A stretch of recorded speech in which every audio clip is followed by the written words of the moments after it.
Mula sa sulok ng mga mata ni Chloe, ay palihim niyang pinagmamasdan si Aoki.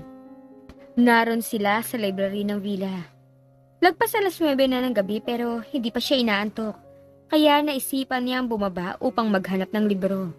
Naabutan niya ito roon, tahimik na nagbabasa. Pagkaalis ni Lolo Nimo at Lola Dorinda noong linggo, ang akala niya ipapahatid na siya nito pabalik sa Maynila, sakay ng speedboat nito. Nagawa na nitong buwagin ang iniisip nitong relasyon nila ng lolo nito. Ngunit nagkamali siya sa hangganan ng pagiging sigurista at tuso nito. I know my grandfather, Chloe. Hindi siya ang tipo ng taong madaling sumuko at magpatalo. Sa sandaling makarating sa kanya na bumalik ka na rin agad ang Maynila kasunod nila, malamang maisip niyang naghiwalay na tayo. O susubukan niyang suyuin ka uli. At dahil wala na ako sa eksena, sigurado akong susunggaban mo na naman ang pagkakataon para mapaikot siya sa kamay mo. No. Tulad ng sinabi ko sa iyo nung una pa lang, hindi ka alis dito hanggat hindi ako nakatitiyak na wala ng tsansa pa para mabilog mo ang ulo ni Lolo Nimo. Yun ang mariing paliwanag nito noon. At dahil wala na rin siyang lakas na makipagtalo pa rito, pagkatapos ng labis-labis na dismayang idinulot ng pagkakanulo sa kanya ni na Lolo Nimo at Lola Dorinda, hindi na siya tumugon dito. Tahimik na lamang siyang humakbang patungo sa hagdan. Pero nakakatatlong hakbang pa lang siya, banayad na hinawakan siya nito sa braso at pinigilan. Are you alright? Nakuha pa nitong itanong. Sarkastikong tumawa siya. Mukha bang ayos lang ako, Aoki? Kumunot ang noon nito pero hindi na nagsalita. Ngunit ramdam niya ang init ng titig nito sa likod niya hanggang makapanhag siya sa tuktok ng hagdan. Nang makita siya nito sa pinto kanina, agad siya nitong tinanong kung bakit siya napababa uli. Ang akala nito nananakit ang kamay niya, sa paniwala nito ay injured. Pero nang sabihin niya ritong gusto lang niya ng librong magpapaantok sa kanya, agad itong tumindig at naghanap mula sa hile-hilerang bookshelves doon. Do you like history? Tanong nito, lumingon to sa kanya para ipakita makapal na librong hawak nito. Sa pagkataranta niyang huwagin nitong mahuling nakatitig siya rito, mabilis siyang bumaling paharap sa long table na nasa silid niya. Akala ko ba hindi mo maaaring gamitin ang kaliwang kamay mo? Nagdududang tanong nito. Gusto niyang batukan ng sarili. Ang ingat niya. Nang nagdaang gabi kasi, nagkunwari siyang nadulas mula sa ika-4 na baitang ng hagdan. Ha? Ah! Uy, wow! Miracle! Nakikilos ka na palang kamay ko, ang galing! Sabi niya sa masiglang tinig. Mukhang wala ng problema ang kaliwang kamay mo. Kung ganon, pwede ka na uli magtrabaho rito. Ano? Pero Aoki, baka mabinat ang kamay ko. Pumikit to ng mariin bagaman nahuli pa rin niya ang pagkaaliw na mabilis na dumaan sa mga mata nito. Tila pinipigil din itong mapangiti. Tila magsasalita pa sana ito nang biglang tumunog ang cellphone nito na nakapatong malapit sa librong binabasa nito. Nakakunot noong dinampot nito yun at sinagot. Hello, Franz?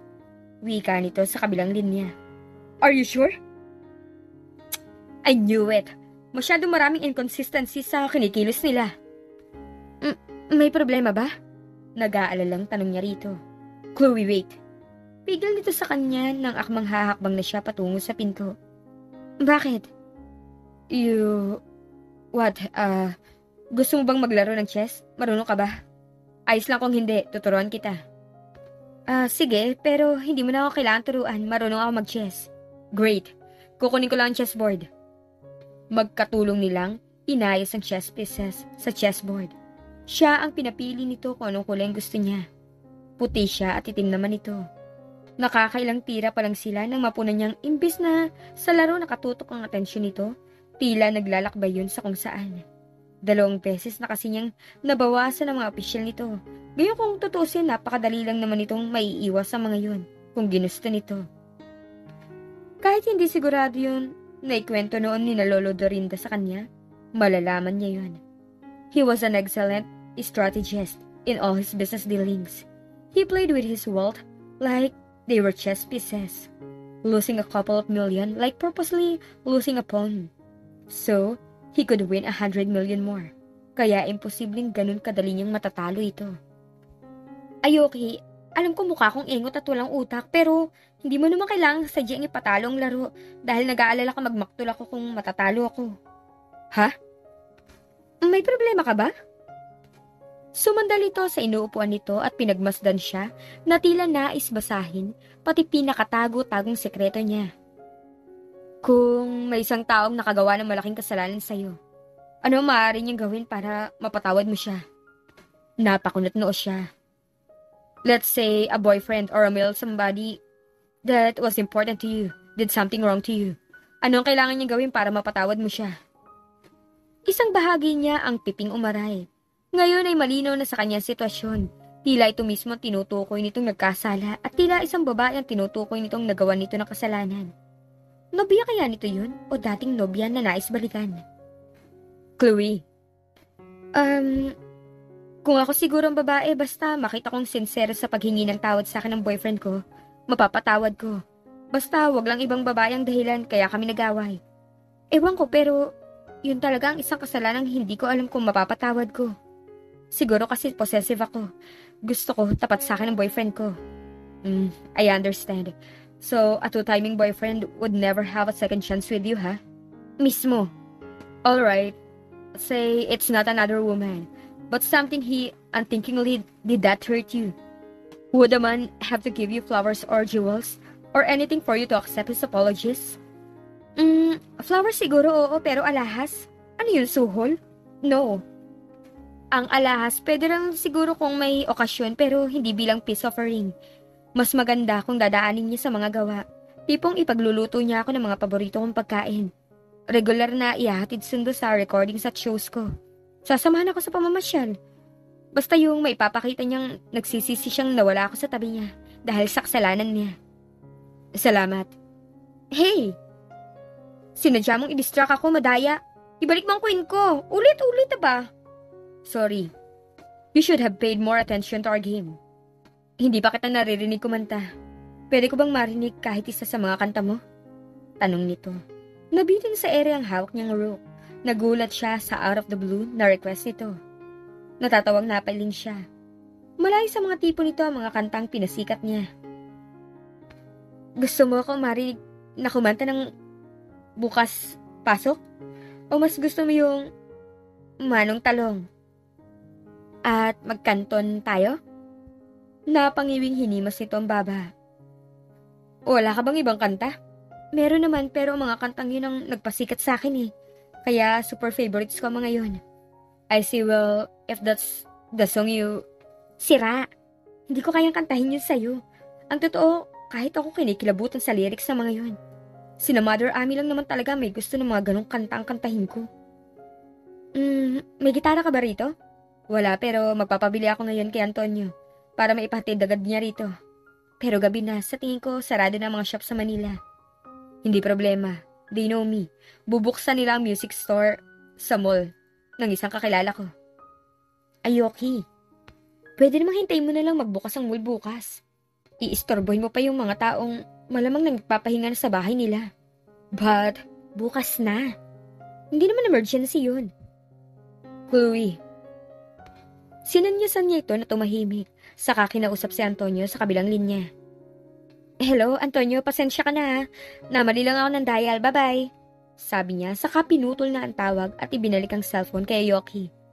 Alright, I guess I'll just call him back tomorrow then.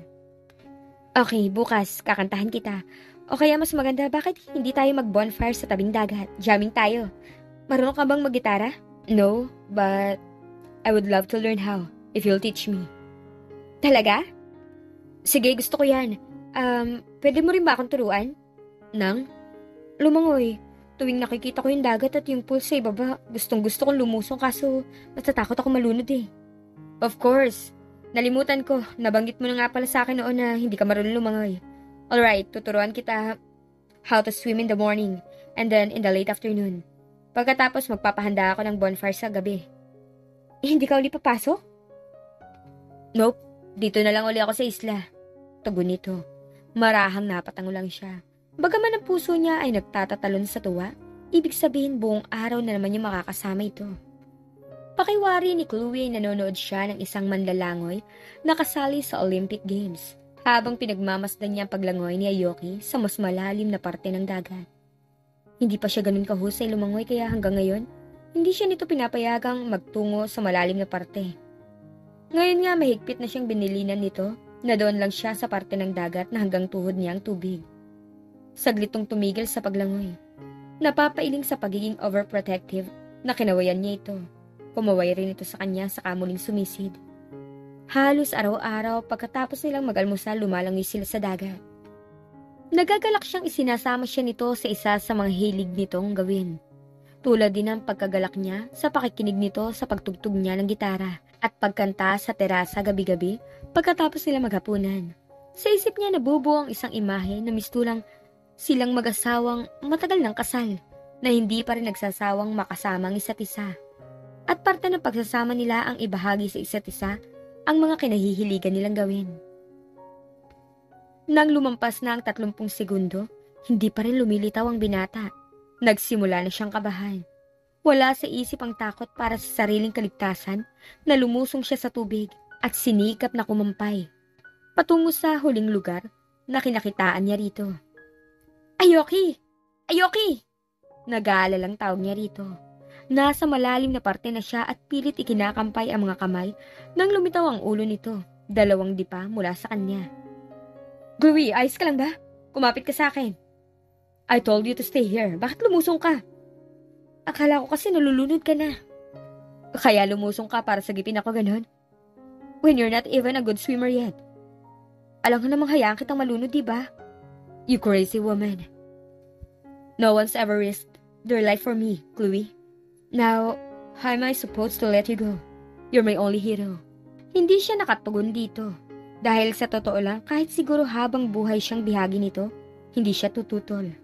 Bakit tayo umakyat dito? Dito mo ba ako balak itulak sa kamatayan ko nang tuluyan mo na ako maialis sa landas si Lolo Nimo?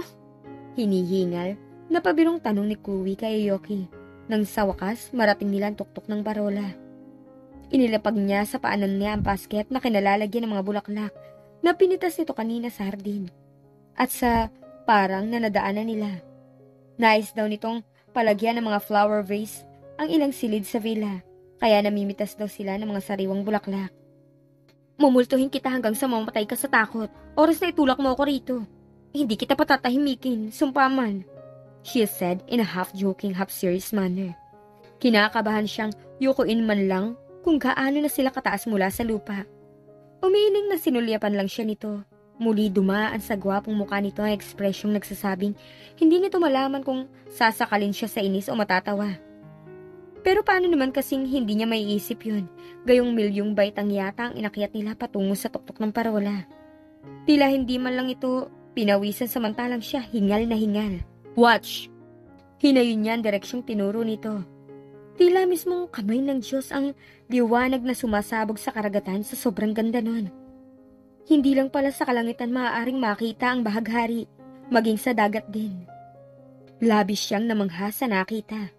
Tila may milyong-milyong iba-ibang kulay ang bawat alon na natatanaw nila dahil sa refleksyon ng papalubog na araw doon. Tahimik na pinagmasdan nila ang papalubog na araw. Mistulang isang engranding fireworks display ang pinapanood nila sa dami ng kulay na isinasabog ng papalubog na araw sa payapang karagatan. Makapagpigil hininga ang ganda nun. Malakas na napag-ipik siya nang makita ang itim na pusa malapit sa kinaupuan niya. Natatarantang napahakbang siya palayo roon. Napalingon naman si Aoki sa kanya, saka tumingin sa pusang lumapit dito. Don't you like cats? Tanong nito. Sa malas mukhang katulad dito ni Ronel na mahilig sa pusa. Bagay na madalas nilang pagtalunan. Nang ilapit ni Aoki ang mukha nito sa pusa, parang gusto niyang hablutin ang hayop at isilid sa kahon upang ipamigay yon. It was an adorable sight, yes. Imagine a man as cold and as masculine as Aoki, tenderly cradling a purring cat. But a green monster rising inside her, as she watched him cuddle the cat like it was the most precious thing he had ever seen, made her hate the cat even more. Lumambot din ang ekspresyon nito habang nakikipag-eye to eye ito sa pusa. Bakit hindi ito ganun sa kanya? I hate them! Puno ng kumbiksyong sabi niya, bilang tugon sa tanong nito. Not because she was allergic to cats or anything. But because she thought that nasty little things automatically hated her whenever they saw her.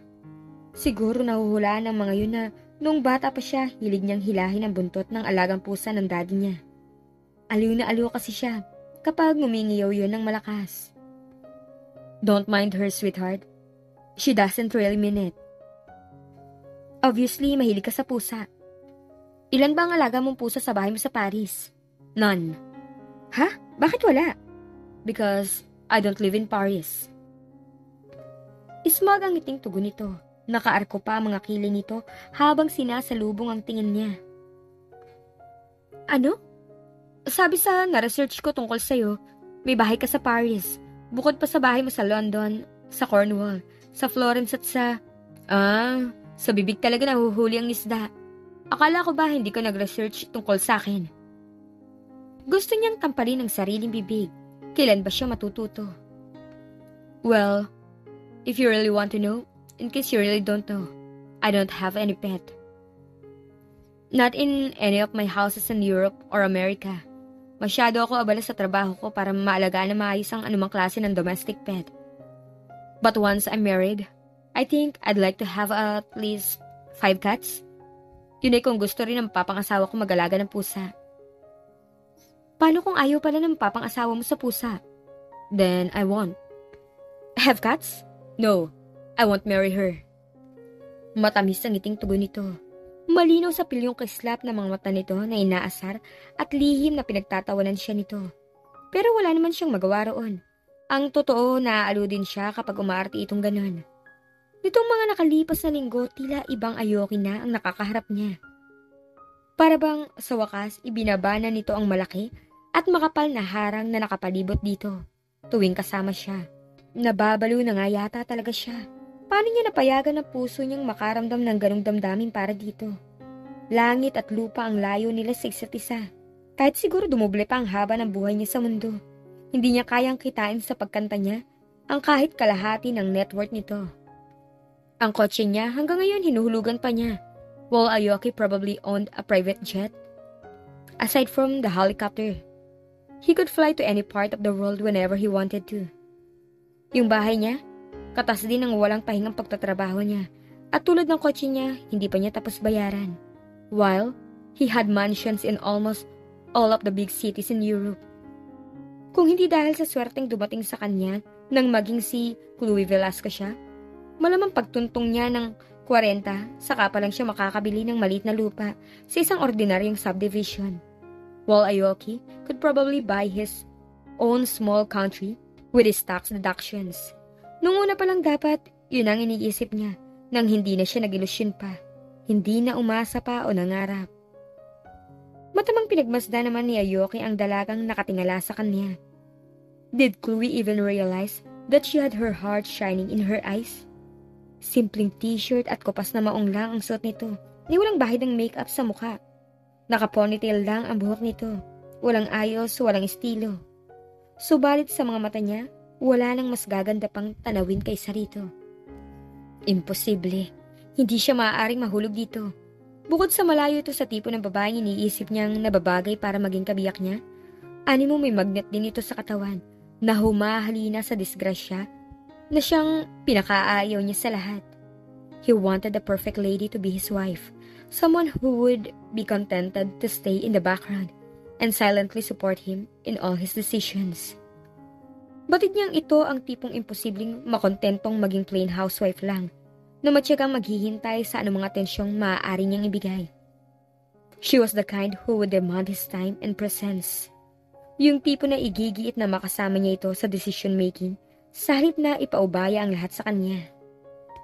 Natigilan siya. Bakit ba pagiging asawa na kaagad ang iniisip niya tungkol dito? Ni hindi pa nga niya naaamin dito ang mahalagang bagay tungkol dito na matagal na niyang natuklasan. I'm sorry. Sorry, son. I know you're not a gold digger, and neither did you seduce my grandfather. Ang totoo, matagal ko nang alam yun. I'm sorry kung patuloy kong pinaninindigan na hindi ako naniniwala na inosente ka sa bintang ni na Lola Dorinda sa'yo. Natigilan si Chloe. Napatitig siya sa mukha ni Aoki.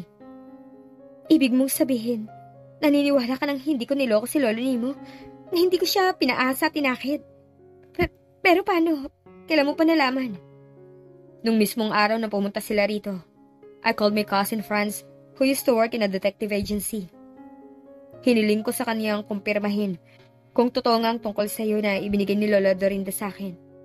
At kinumpirma ni Franz sa akin nung isang linggo ang kutob ko na peke lahat ng nilalaman ng report na yun. Tama nga ako. Idea nga ni Lola Dorinda ang lahat ng to. Ay, those old people. Paano ko naging marahas ako sa'yo dahil sa maling akala ko? Tiwala akong hindi ako pagsisinungalingan ni Lola Dorinda. Kaya hindi ko pinagdudahan yung mga sinabi niya tungkol sa'yo. Isinugal nila ang kaligtasan mo sa mga kamay ko. Kung gayon, bakit ayaw mo pa rin akong ihatid pa uwi sa amin? Bakit sabi mo baka habulin ko ulit si Lola Nemo at akitin na naman para bumalik sa akin? Dahil gusto kong bumawi sa'yo. I misjudged you. And I wanted to make you see that I'm really not the Orge I know you think I am. Will you forgive me, Chloe? Pinapatawad na kita pero ibig ba nitong sabihin pwede mo na akong ihatid pabalik sa Maynila? Kung yun ang gusto mo pero may 3 linggo ka pa bago matapos ang 2 buwan mong bakasyon. Sawa ka na ba dito sa isla? Hindi pa naman. Maaari pa naman akong magtagal ng 1 linggo. Pero sa susunod na linggo, gusto ko sana bumalik na sa Maynila. You can stay here as long as you want, Chloe. Laging bukas ang isla para sa'yo.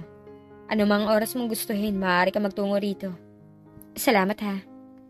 Ano na nga kaya ang motibo ni Aoki? Kung bakit hindi niya pa rin pinapauwi si Chloe? May nararamdaman na kaya ito sa dalaga?